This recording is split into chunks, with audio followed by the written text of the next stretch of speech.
Benvenuti al Meteo. Sull'Italia è attiva una circolazione depressionaria. La situazione rimane movimentata sul nostro territorio con qualche fenomeno sparso. Successivamente maggiori schiarite e un generale ricambio d'aria. Vediamo il dettaglio. Sul Veneto la grafica di martedì 27 settembre mostra un contesto instabile, nuvolosità estesa fino a parte della mattinata con probabili precipitazioni a carattere sparso. In seguito tendenza a cessazione dei fenomeni con più sole nel corso del pomeriggio. Quota neve intorno ai 1800 metri sulle Dolomiti, oltre i 2000 metri sulle Prealpi. Temperature in lieve calo, minime tra 7 e 13 gradi, massime invece comprese tra i 18 e i 22 gradi all'incirca.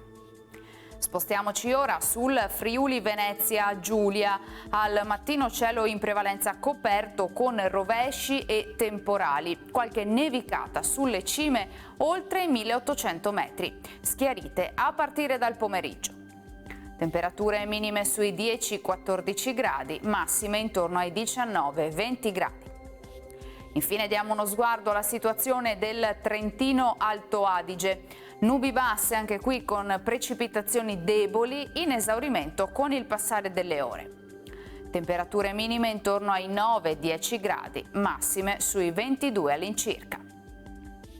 Dal Meteo di Antena 3 per ora è tutto, grazie per l'attenzione, arrivederci.